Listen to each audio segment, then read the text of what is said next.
B2B event marketing, best practices for events in 2025. Why B2B events are back on top in 2025. If B2B events feel back, that's because they are. Research shows 78% of organizers now rate in-person events as their most impactful marketing channel, and buyers are leaning in rather than pulling back. In practice, that means events in 2025 aren't a nice-to-have brand play. They're one of the fastest ways to create real sales conversations. Attendee behavior is reinforcing the shift.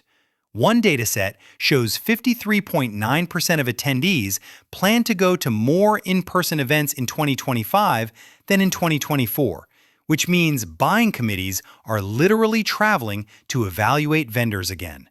Another study found 80% of attendees see in-person events as the most trustworthy way to discover new products and services, which is exactly why complex B2B deals move faster face-to-face. The teams that win treat event marketing like a pipeline system, not a booth logistics project. That requires tighter alignment between field marketing, SDRs, and AEs, plus an execution plan that starts weeks before the show and ends only after opportunities are created, progressed, and measured in the CRM. The new ROI reality: high impact, higher scrutiny. Events may be effective, but they're not getting cheaper. For 2025, 69% of B2B event leaders report flat or decreasing budgets, even as many report major cost increases since the pandemic. When the spend is under a microscope, "we got a lot of badge scans" stops working as a story. The cost structure explains why leadership scrutiny is intense. Roughly 35% of event budgets commonly go to venue and food and beverage, and about 20% goes to event technology. Those line items are too expensive to waste with weak booth staffing, sloppy qualification, or follow-up that starts days or weeks after the show. At the same time, marketers continue to rank events at the top of the channel mix, with 52% citing in-person events and 51% citing webinars as their most effective marketing channels. The takeaway is simple. If you want to protect or grow your event budget, you have to run event execution with the discipline of a performance channel. Design every event around pipeline math and measurable KPIs. Before you sign a sponsorship contract, work backwards from pipeline. A practical target in 2025 is a 4-to-1 pipeline-to-cost ratio. Then you model how many qualified meetings and opportunities you need based on your historical conversion rates. This is where many teams go wrong. They buy the booth, then hope the right people show up, instead of deciding upfront what success must look like. This also prevents the most common planning mistake: showing up without a clear ICP and target account list. When reps try to talk to everyone, they end up talking meaninglessly to no one, and the decision makers you needed to meet walk past your booth. Lock a focused account list with marketing 6 to 8 weeks before the event. Align messaging to the buying committee and make every tactic, outreach, offers, booth talk tracks about that list. To keep measurement clean, treat event KPIs like any other acquisition channel and separate activity from outcomes. The table below is a simple scorecard we use to keep teams honest and CFO-proof the story. Pre-event execution. Book meetings before anyone lands. Most event ROI is won or lost before the venue doors open.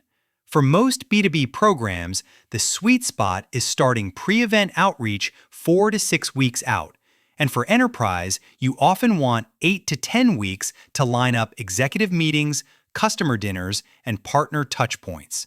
The job of SDRs is to create calendar density with the right accounts, so AEs can spend on-site time in high-value conversations. Operationally, that means building an event-specific SDR playbook and running it like a mini campaign. We recommend a multi-channel sequence: email, phone, LinkedIn, that references the event by name, offers a concrete reason to meet, assessment, roadmap review, benchmark, and makes scheduling frictionless. This is where a cold email agency or SDR agency motion can outperform ad hoc internal effort, because consistency and volume matter when you're coordinating outreach across a tight window. List building is the other lever that separates busy booth from pipeline. Don't rely solely on attendee lists. Build a target account list based on ICP fit, historical event participation, technographics, and known buying roles. Then enrich it with verified contact data. If your internal team is bandwidth constrained, sales outsourcing for list building services and meeting setting can be the difference between arriving with a full calendar and arriving hoping foot traffic cooperates. If you don't pre-book meetings and pre-build follow-up, your event budget is paying for a booth, not a pipeline engine. On-site best practices. Qualify fast and route the right conversations. On-site execution should feel like a tightly run sales floor, not a marketing activation. The goal is to capture enough context to move the deal forward immediately. Fit, pain, timeline, and a clear next step, scheduled meeting, demo, or stakeholder intro. When teams treat badge scans as the headline metric, they inflate activity and starve the pipeline. Scans can be a supporting signal, but meetings and opportunities are the scoreboard. Staffing matters more than swag. One of the most expensive mistakes is putting your weakest communicators in the booth. Junior reps who can't qualify, handle objections, or navigate a buying committee. In 2025, the best practice is to staff with senior SDRs and AEs who can run tight discovery. Then use clear routing rules so VIPs get immediate AE time while SDRs handle first-line qualification and scheduling. Lead tagging is the overlooked force multiplier. Configure your lead capture flow so every interaction gets a standardized tag. For example, booked meeting, hot lead, nurture, partner, ownership, and campaign attribution while you're still at the booth. That's the difference between a clean, measurable event motion and a post-show spreadsheet that never becomes revenue. Post-event follow-up. Speed is the simplest ROI lever. Speed wins after the show. Research suggests only about 18% of trade show leads are ever followed up, which is a painful outcome given how expensive events are. Your team should operate with a non-negotiable SLA, first touch within 24 to 48 hours, using pre-built sequences that are ready to launch the moment leads sync. There's also a direct competitive advantage to moving first. Studies commonly cite that 35 to 50% of sales go to the vendor that responds first to a lead. And events compress that reality because attendees talk to dozens of vendors in a short window. The right approach is a structured 2 to 3 week cadence across email, phone, and LinkedIn that references the specific conversation and adds value. A relevant case study, benchmark, or quick audit instead of just checking in. This is also where role clarity keeps the machine moving. SDR should own rapid first touch, meeting setting, and early qualification, while AEs focus on high-value follow-up meetings and progressing real opportunities.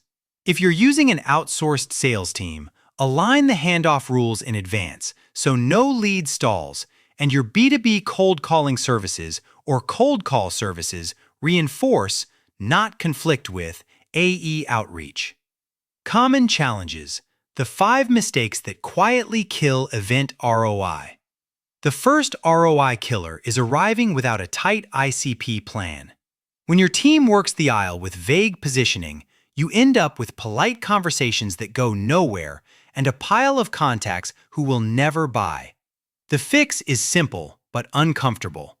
Commit to a target account list early. Build your pre-event SDR outreach around that list and align booth messaging to the specific pain points and roles you want to attract. The second is over-indexing on badge scans instead of revenue outcomes. High scan counts look great in a recap deck, but they don't answer the CFO's only question: did we create pipeline?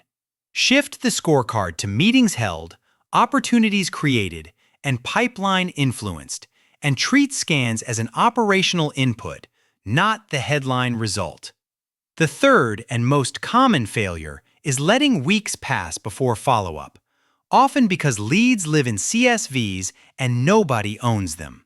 Solve it with real-time CRM integration and routing, event-specific sequences in your sales engagement platform, and visible SLA reporting. Whether you hire SDRs internally or partner with a sales development agency, the operational standard is the same: fast, tagged, owned, and tracked. Optimization.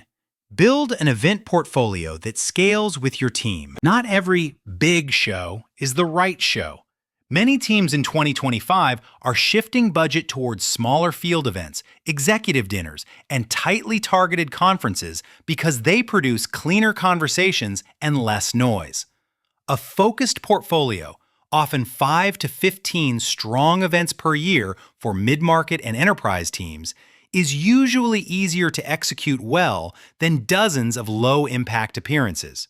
Virtual and hybrid still matter, but their job has changed. In-person is now the primary relationship and deal-driving format, while webinars and virtual sessions are best used to warm accounts pre-event, educate buying committee members who can't travel, and accelerate deals after the show. When you connect these touchpoints with consistent messaging and attribution, the event program becomes a full-funnel system instead of a series of disconnected moments.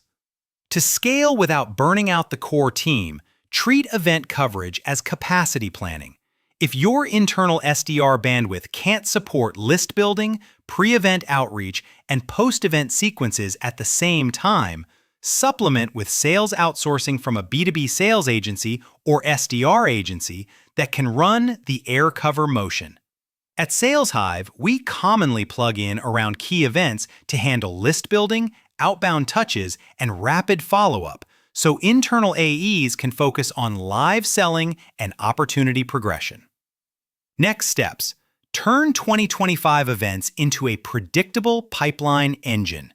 If you want events to survive budget season, your next step is to operationalize the motion end to end: revenue targets, meeting targets, staffing plan, pre-built sequences, and CRM reporting.